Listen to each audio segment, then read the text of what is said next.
Python ഉപയോഗിച്ച് ചെയ്യുവാനുള്ള ഒരു ചോദ്യമാണ് ഇവിടെ കാണുന്നത്. ഒരു പൈത്തൺ പ്രോഗ്രാമും അത് പ്രവർത്തിപ്പിക്കുമ്പോൾ ലഭിക്കുന്ന ഔട്ട്പുട്ടും നൽകിയിരിക്കുന്നു. ഇവിടെ പ്രോഗ്രാം നൽകിയിട്ടുണ്ട്. അതിൻ്റെ ഔട്ട്പുട്ട് ഇതാണ്.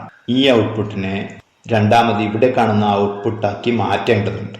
അതിന് ഇവിടെ കാണുന്ന പ്രോഗ്രാം ഇതുപോലെ തന്നെ ടൈപ്പ് ചെയ്താൽ മതി. ടൈപ്പ് ചെയ്യുമ്പോൾ ശ്രദ്ധിക്കേണ്ട ചില കാര്യങ്ങളുണ്ട്. എല്ലാ കാര്യങ്ങളും കൃത്യമായിട്ട് തന്നെ ടൈപ്പ് ചെയ്യണം. ഏകദേശം ശരിയായാൽ പോരാ, എല്ലാം കൃത്യമായി തന്നെ ചെയ്തിരിക്കേണ്ടതുണ്ട്. സ്പെല്ലിങ്, ചിഹ്നങ്ങൾ, പൊസിഷൻ തുടങ്ങിയവ ഇതിൽ വളരെ പ്രധാനപ്പെട്ട കാര്യങ്ങളാണ്. ഇനി നമുക്ക് ടൈപ്പ് ചെയ്ത് തുടങ്ങാം. അതിനുവേണ്ടി ആപ്ലിക്കേഷൻസ് എന്നതിൽ ക്ലിക്ക് ചെയ്യുന്നു.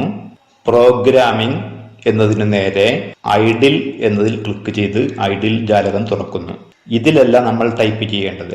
ഇതിൽ പുതിയ ഫയൽ എടുത്ത് വേണം ടൈപ്പ് ചെയ്യുവാൻ. അതിനുവേണ്ടി ഇവിടെ ഫയൽ എന്നതിൽ ക്ലിക്ക് ചെയ്യുന്നു. ന്യൂ ഫയൽ എന്നതിൽ ക്ലിക്ക് ചെയ്യുന്നു. ടൈപ്പ് ചെയ്യുന്നതിന്റെ എളുപ്പത്തിന് വേണ്ടി ഇതിനെ ഒരു സൈഡിലേക്ക് നീക്കി വെക്കുന്നു. ഇനി ഇവിടെ കാണുന്നത് പോലെ ടൈപ്പ് ചെയ്ത് തുടങ്ങാം. ആദ്യമായി ഫ്രം ടർട്ടിൽ ഇമ്പോർട്ട് എന്നതാണ് ടൈപ്പ് ചെയ്യേണ്ടത്. ഫ്രം ടർട്ടിൽ ഇമ്പോർട്ട് കഴിഞ്ഞാൽ സ്റ്റാർ അടയാളം ചേർക്കേണ്ടതുണ്ട്. ഇനി രണ്ടാമത്തേത് കളർ ഗ്രേ എന്നതാണ്. ബ്രാക്കറ്റിനുള്ളിൽ ഇൻവെർട്ടർ കോമയ്ക്കുള്ളിലാണ് ഗ്രേ എന്ന് കൊടുത്തിട്ടുള്ളത്.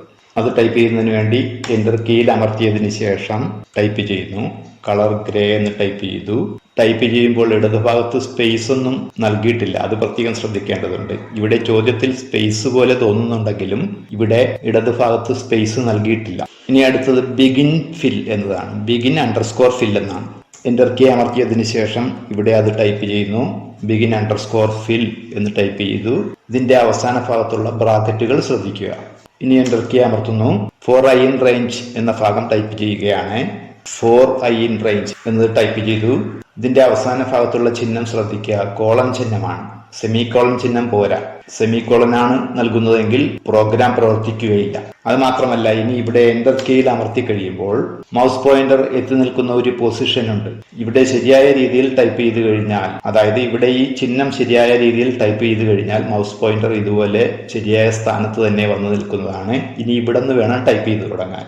അവിടെ നിന്ന് ടൈപ്പ് ചെയ്യേണ്ടത് റൈറ്റ് 30 എന്നുള്ളതാണ്. അവിടെ റൈറ്റ് 30 എന്ന് ടൈപ്പ് ചെയ്തു. എൻ്റർ കീയിൽ അമർത്തുന്നു. അടുത്തത് 4i in range എന്നതാണ്. 4i in range എന്നത് ടൈപ്പ് ചെയ്തു. ഇവിടെയും കോളൻ ചിഹ്നം ഉപയോഗിച്ചിരിക്കുന്നു, ശ്രദ്ധിക്കുക. എൻ്റർ കീയിൽ അമർത്തിയാൽ പൊസിഷൻ ശ്രദ്ധിക്കുക. അവിടെ നിന്ന് തന്നെ ടൈപ്പ് ചെയ്ത് തുടങ്ങേണ്ടതുണ്ട്. ഇവിടെ ടൈപ്പ് ചെയ്യേണ്ടത് ഫോർവേഡ് 70 എന്നുള്ളതാണ്. ടൈപ്പ് ചെയ്യുകയാണ്. ഫോർവേഡ് 70 എന്ന് ടൈപ്പ് ചെയ്തു. എൻ്റർ കീയിൽ അമർത്തുന്നു. ഇനി റൈറ്റ് 72 എന്നാണ് ടൈപ്പ് ചെയ്യേണ്ടത്. ഇവിടെ റൈറ്റ് 72 എന്ന് ടൈപ്പ് ചെയ്യുന്നു. അടുത്തത് കളർ പർപ്പിൾ എന്നുള്ളതാണ്. എൻ്റർ കീയിൽ അമർത്തി കഴിഞ്ഞാൽ ഇതിന്റെ പൊസിഷൻ ശ്രദ്ധിക്കുക. മൗസ് പോയിന്റർ വന്നു നിൽക്കുന്ന പൊസിഷൻ ശ്രദ്ധിക്കുക. അതുപോലെ ഇവിടെ കളർ എന്നത് ടൈപ്പ് ചെയ്ത് തുടങ്ങുന്ന പൊസിഷനും ശ്രദ്ധിക്കുക. ഈ പൊസിഷനിൽ നിന്ന് തന്നെയാണ് ടൈപ്പ് ചെയ്ത് തുടങ്ങേണ്ടത്. അതുകൊണ്ട് ഇവിടെ മൗസ് പോയിന്റർ ആ പൊസിഷനിലേക്ക് എത്തുവാൻ വേണ്ടി ബാക്ക് സ്പേസ് അടിക്കുന്നു. എത്തിയിട്ടില്ല, വീണ്ടും ബാക്ക് സ്പേസ് അടിക്കുന്നു. ഇപ്പോൾ കൃത്യമായി അതേ സ്ഥാനത്ത് തന്നെ വന്നിട്ടുണ്ട്. ഈ സ്ഥാനം അഥവാ പൊസിഷൻ തെറ്റാൻ പാടില്ല. ഇനി ഇവിടെ നിന്നാണ് ടൈപ്പ് ചെയ്ത് തുടങ്ങേണ്ടത്. ടൈപ്പ് ചെയ്യുകയാണ്. കളർ പർപ്പിൾ എന്ന് ടൈപ്പ് ചെയ്തു. എൻ്റർ കീയിൽ അമർത്തുന്നു. എൻഡ് ഫിൽ എന്ന് ടൈപ്പ് ചെയ്യേണ്ടതുണ്ട്. എൻഡ് ഫിൽ എന്നുള്ളതും ബിഗിൻ ഫിൽ എന്നുള്ളതും ഒരേ പൊസിഷനിൽ തന്നെ വരേണ്ടതുണ്ട്. ഇപ്പോൾ നമ്മൾ എൻ്റർ കീയിൽ അമർത്തിയപ്പോൾ അതേ പൊസിഷനിൽ തന്നെയാണ് ഇവിടെ മൗസ് പോയിന്റർ എത്തി നിൽക്കുന്നത്. ഇനി എൻഡ് ഫിൽ എന്നത് ടൈപ്പ് ചെയ്യാം. എൻഡ് ഫിൽ എന്ന് ടൈപ്പ് ചെയ്തു. ഇനി ഇതിനെ സേവ് ചെയ്യേണ്ടതുണ്ട്. അതിനുവേണ്ടി ഫയൽ എന്നതിൽ ക്ലിക്ക് ചെയ്യുന്നു. സേവ് എന്നതിൽ ക്ലിക്ക് ചെയ്യുന്നു.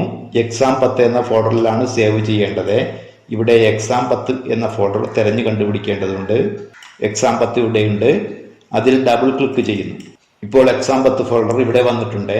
ഇനി സേവ് ചെയ്യാം. സേവ് ചെയ്യുന്നതിന് ഫയൽ നെയിം കൊടുക്കേണ്ടത് രജിസ്റ്റർ നമ്പറാണ്. അതുകൊണ്ട് 6 അക്കത്തിലുള്ള രജിസ്റ്റർ നമ്പർ കൊടുക്കുന്നു. അതിനുശേഷം അണ്ടർസ്കോർ കൊടുക്കുന്നു. പിന്നീട് ചോദ്യ നമ്പർ കൊടുക്കുന്നു. അതിനുശേഷം py എന്ന എക്സ്റ്റൻഷൻ കൊടുക്കുന്നു. .py എന്ന് ടൈപ്പ് ചെയ്ത് കൊടുക്കുന്നു. ഇനി ഇത് സേവ് ചെയ്യുന്നു. സേവ് എന്നതിൽ ക്ലിക്ക് ചെയ്ത് സേവ് ചെയ്യുന്നു. exam10 സേവ് ചെയ്യുകയാണ്. ഇവിടെ സേവ് എന്നതിൽ ക്ലിക്ക് ചെയ്യുന്നു. ഫയൽ സേവ് ചെയ്യപ്പെട്ട് കഴിഞ്ഞു. ഇനി ഇതിനെ പ്രവർത്തിപ്പിച്ച് നോക്കാം. റൺ എന്നതിൽ ക്ലിക്ക് ചെയ്യുന്നു. റൺ മൊഡ്യൂൾ എന്നതിൽ ക്ലിക്ക് ചെയ്യുന്നു.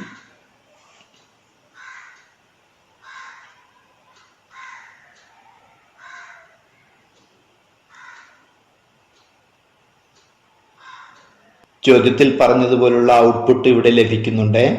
ഇതായിരുന്നു ചോദ്യത്തിൽ പറഞ്ഞ ഔട്ട്പുട്ട്. ഇനി അതിനെ ഇവിടെ കാണുന്ന ഔട്ട്പുട്ട് എന്നുള്ള രീതിയിൽ മാറ്റേണ്ടതുണ്ട്. ഔട്ട്പുട്ട് രണ്ടായിട്ട് ഇതിനെ മാറ്റിയെടുക്കേണ്ടതുണ്ട്. അതിന് എന്താണ് ചെയ്യേണ്ടത്? അതിന് ഇവിടെയാണ് മാറ്റം വരുത്തേണ്ടത്. ഇവിടെ കളർ പർപ്പിൾ ആണ്, അതിനെ ബ്ലാക്ക് എന്നാക്കി മാറ്റിയാൽ മതി. നമുക്ക് ഫയലിൽ മാറ്റം വരുത്താം. പർപ്പിൾ എന്നത് മായ്ച്ചതിന് ശേഷം അവിടെ ബ്ലാക്ക് എന്ന് ടൈപ്പ് ചെയ്യുന്നു. ഇനി സേവ് ചെയ്യേണ്ടതുണ്ട്. ഫയൽ എന്നതിൽ ക്ലിക്ക് ചെയ്യുന്നു, സേവ് എന്നതിൽ ക്ലിക്ക് ചെയ്യുന്നു, റൺ എന്നതിൽ ക്ലിക്ക് ചെയ്യുന്നു, റൺ മൊഡ്യൂൾ എന്നതിൽ ക്ലിക്ക് ചെയ്യുന്നു.